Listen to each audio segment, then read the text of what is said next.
But now it was the party that was meant to break the mould of British politics, but didn't. 35 years ago tomorrow, the Gang of Four walked out of David Owen's house to say they'd walked out of the Labour Party. It had a phenomenal start, but within a few years had dwindled away. But what parallels, if any, are there with the arguments going on in Labour today? Will there be a new SDP anytime soon? Well, in a moment, I'll be speaking to a former Labour MP turned SDP, now Lib Dem stalwart, Gwynoro Jones. But first, Rhodri Lewis, a mere schoolboy at the time, has been on a trip down memory lane.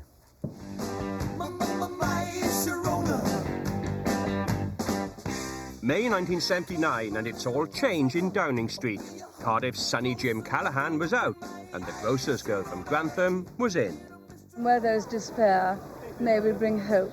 Meanwhile, the Labour Party was coming apart. Its conference is more about pantomime and punch-ups than policy. Good evening. At Labour's special conference at Wembley today, historic decisions and a major surprise. The meeting in November 1980 saw Michael Foot become leader. This was the final straw for many on the Labour right. Agonising, like leaving one's family, or divorcing a once loved husband.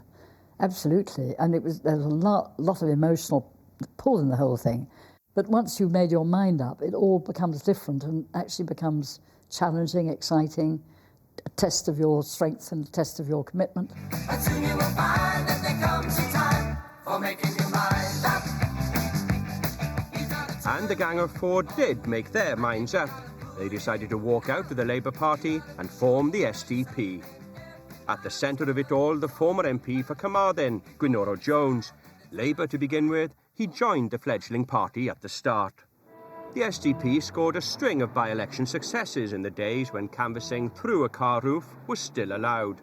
But the boy from Pontypool always had time for some political argy-bargy. There comes a time when you cannot, your life would be a living hypocrisy. And that's what's wrong with Mr. Healy and Mr. Hattersley. When you advocate policies, major policies, you don't believe in. But just a year after its launch, the Falklands War happened and attention shifted to the South Atlantic. The result? The Tories got back in 1983 with a huge majority. And the SDP, well, it got 25% of the vote, but only a miserable 6 seats. Another of the Gang of Four with strong Welsh connections says the party failed because it needed time to develop. When you look at the electoral system, what first past the post makes it very, very difficult for a party to create, start, and in one fell swoop become the government. That was, in my view, never possible. We had to build it up, and we had to build it up by taking Labour votes, and we had to smash into Labour in the 83 election because they deserved to be smashed into. And the failure to do that was namby-pambyism, really. As Labour moved to the right, the SDP saw its hour had passed and the party merged with the Liberals. Gwynoro still kept the flame burning back in Carmarthen, though, under a new banner, happy to field questions about his change of party. One or two people have drawn attention to it, but it has been as little as that. The reality is this, of course, Carmarthen has been well acquainted with that sort of politics before, because remember, Lady Mary Lloyd George switched from Liberal to Labour, and that has always been my answer to some of the Labour people. Now, we've accepted someone from another party who served Carmarthen well for 9 years, and quite frankly, it's a non-issue, because the broad mass of even Labour supporters well understand that there is something fundamentally at fault with the Labour Party of today compared with the Labour Party when I was last MP in Carmarthen.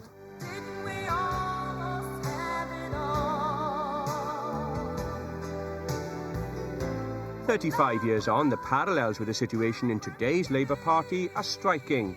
Does the example of the SDP offer Labour a way forward, or is it a warning from history that voters don't like parties who can't even get on amongst themselves?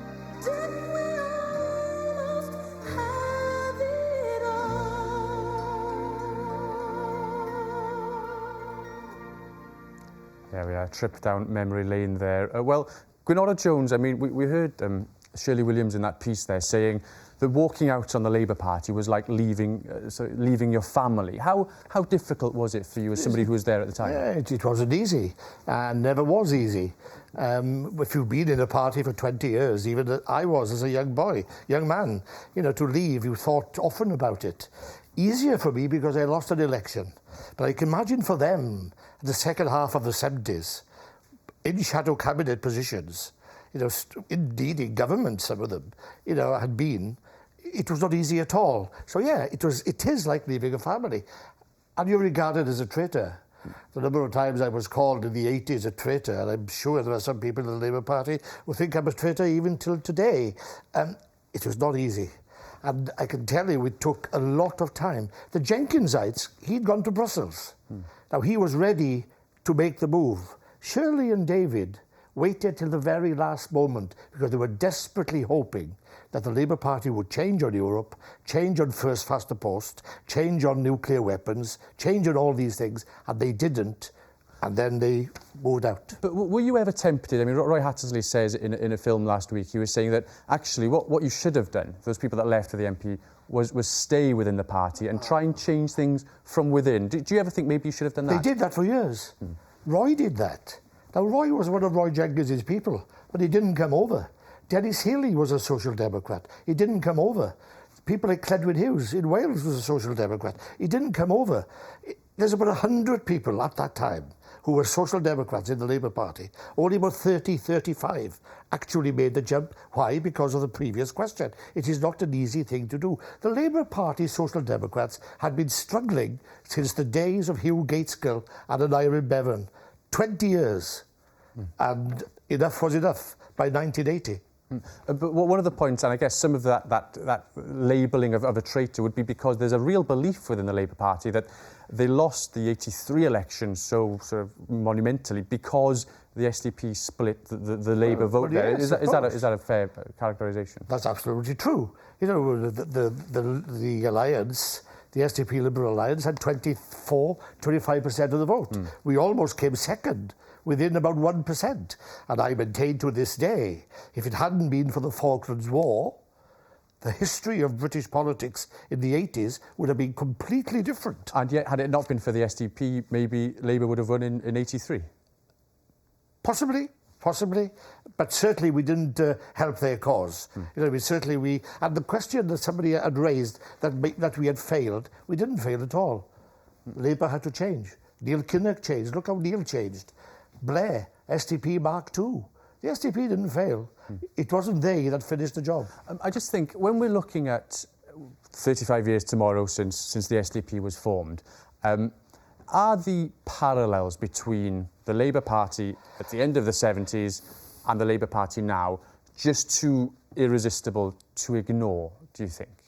There are some parallels, but they are different issues now.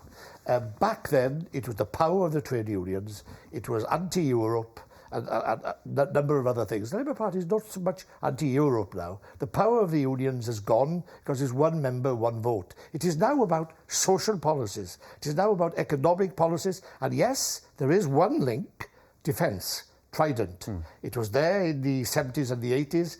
It is there now. And there are Social Democrats inside the Labour Party now, without question.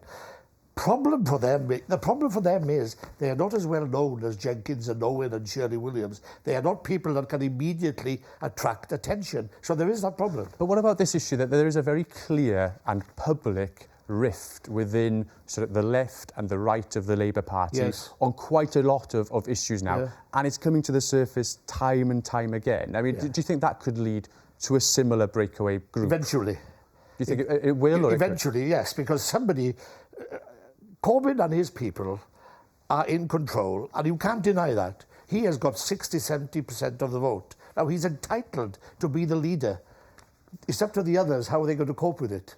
How are they going to live within that system? Are they going to be quiet and live with it? Or are they going to say, like the SDP did by 1980, after 4 or 5 years, we can't cope with much more of this? But what would be your... I mean, you see yourself as an outsider for the Labour Party now, very much involved with the Liberal Democrats. But what would be your advice, I guess, for anybody within Labour now thinking that they're not happy with the direction of the party? Well, I can't give them advice about what they want to do, but I tell them one thing.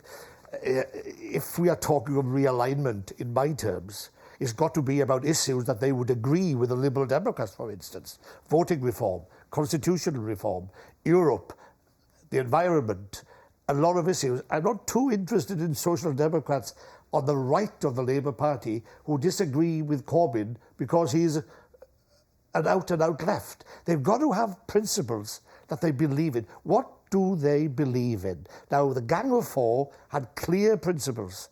They had clear principles on Europe. They had clear principles on the one member, one vote.